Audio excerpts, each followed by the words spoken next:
1748 तक दुरानी एम्पायर का एक्सपेंशन पश्चिम में हेरात से लेकर पूरब में लाहौर तक हुआ। अब्दाली के नेतृत्व में ये अफगानी एक के बाद एक प्रोविंस को अपने अधीन करते चले गए। लेकिन बैटल ऑफ मणिपुर में अब्दाली को मिली हार ने उन्हें वापस लौटने को मजबूर कर दिया। ये सारे इलाके अब वो खोते चले गए। मुगलों की एक बार फिर से वापसी हुई। उनका एम्पायर अब काबुल तक पहुंच गया। ये सारे इलाके मुगलों के ही नाम हुए। बैटल ऑफ मणिपुर के बाद, बैटल ऑफ मणिपुर के बारे में हम पिछले वीडियो में जिक्र कर चुके हैं, जिसका लिंक हम वीडियो डिस्क्रिप्शन में डाल चुके हैं। आप चाहें तो वहां विजिट कर सकते हैं। फिलहाल आज हम बात करने वाले हैं अहमद शाह दुरानी के सेकेंड इंडियन इन्वेजन के बारे में। लेकिन यह जानने से पहले यह जानना जरूरी होगा कि मुगल एम्पायर अब तक किन राजनीतिक परिवर्तनों के दौर से गुजर रहा था। सत्ता में वहाँ कौन कौन से फेरबदल हो रहे थे। तो एम्परर मोहम्मद शाह 25 अप्रैल 1748 को इस दुनिया से चल बसे। उनका जगह लिया प्रिंस अहमद ने, यानी उनके बेटे ने। तो अहमद शाह बहादुर मुगल एम्पायर के नए एम्परर बने। इस बीच वजीर भी बदल चुके थे। कुबरुद्दीन बैटल ऑफ मणिपुर में ही वीर गति को प्राप्त हुए। 11 मार्च 1748 में वो भी दुनिया से चल बसे। उनका जगह लिया सफदरजंग ने, यानी सफदरजंग एम्परर के नए वजीर बने। लाहौर के नए गवर्नर बने मोइन उन मुल्क, यानी मीर मनु। साथ ही साथ उन्हें मुल्तान का भी पदभार सौंपा गया एज ए गवर्नर। काबुल के नए गवर्नर बने नासिर खान, यानी बलूच के खान।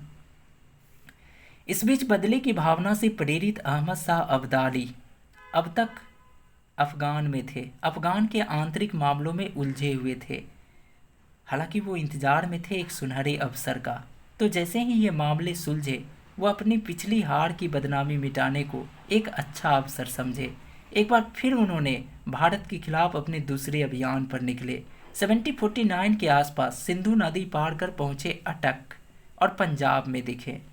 तो पाकिस्तान का खूबसूरत शहर अटक प्रसिद्ध है अपने किले के लिए, यानी फोर्ट के लिए। साथ ही साथ यहाँ की खूबसूरत नदियों के लिए, यानी रिवर ऑफ अटक के लिए।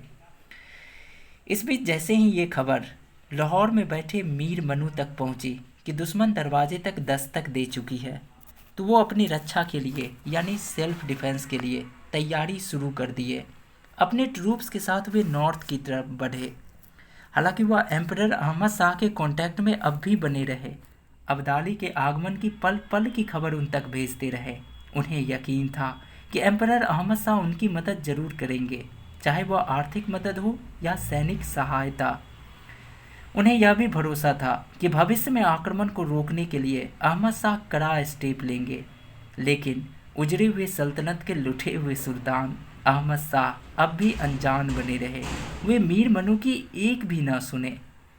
तो निराश और हताश मीर मनु अब वजीर सफदरजंग के पास पहुंचे। उन्हें पैगाम भेजा, उनसे अनुरोध किया।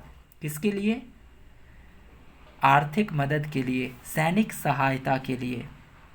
लेकिन वजीर को भी कोई फर्क नहीं पड़ा। वो भी अनजान ही बने रहे, बल्कि वे और खुश हुए मोइन मुल्क की हालात देखकर, उनकी तंगी देखकर, उन्हें परेशानी में पाकर। हालांकि ये होना स्वाभाविक था, क्योंकि मीर मनु एक तरानी नॉवेल्स थे। इस बात को समझे। सफदरजंग एक ईरानी नॉवेल्स थे, और ईरानी और तरानी नॉवेल्स की दुश्मनी को आप हमारे वीडियो में देख चुके हैं, कूट पॉलिटिक्स वाले वीडियो में। तो बिना किसी आर्थिक मदद और सैनिक सहायता के खुद के दम पर मीर मनु निकल पड़े अहमद शाह अब्दाली से मुकाबला करने के लिए। इस बीच एक बात का जिक्र करना बहुत ज़रूरी है कि मीर मनु अपने सिपाही के वेतन का भुगतान अपने पर्सनल ट्रेजरी से कर रहे थे। तो अब आप समझ रहे होंगे कि मीर मनु किस आर्थिक तंगी से गुजर रहे होंगे। लेकिन फिर भी मीर मनु अपने सिपाही के साथ अहमद शाह अब्दाली के सामने प्रकट हुए। अब्दाली की आर्मी और मीर मनु की आर्मी कई जगहों पर आमने सामने हुई। तो अफगानों की ऊंट की सेना लाहौर के कई शहरों में प्रवेश कर गई। खुलेआम तबाही मचाया, कई शहरों को लूटा गया और कई कस्बों में आगजनी भी की गई। इस बीच अहमद शाह अब्दाली और मीर मनु के आर्मीज के बीच कई छोटे मोटे झड़पें हुई, लेकिन कोई भी युद्ध निर्णायक न हो सका, डिसाइसिव न हो सका। इस बीच मीर मनु का खजाना भी खाली हो चुका था। अब वो और अधिक मुकाबला नहीं कर सकते थे, खर्च वहन नहीं कर सकते थे। तो मीर मनु ने अंत में शांति और संधि का ही रास्ता चुना। वे दो शांति दूत भेजे अहमद शाह अब्दाली के पास। एक थे शेख अब्दुल कादरी और दूसरे थे मौलवी अब्दुल्ला। तो अब दोनों पक्षों के संतुष्टि पर शांति का समझौता संपन्न हुआ और शर्तों के मुताबिक सिंधु नदी के वेस्ट के सारे इलाके अब अफगानों के नाम हो गए, जैसे सियालकोट, औरंगाबाद, गुजरात और पसरूर। इन 4 जिलों का रिवेन्यू अब अब्दाली को प्राप्त होता और एक आकलन के मुताबिक इन 4 महल यानी 4 जिलों से लगभग 14 लाख रुपए का रिवेन्यू प्राप्त होने वाला था सालाना। अच्छा, एक बात और ध्यान दें कि ये सारे के सारे इलाके नादिर शाह के अधीन थे 1739 में।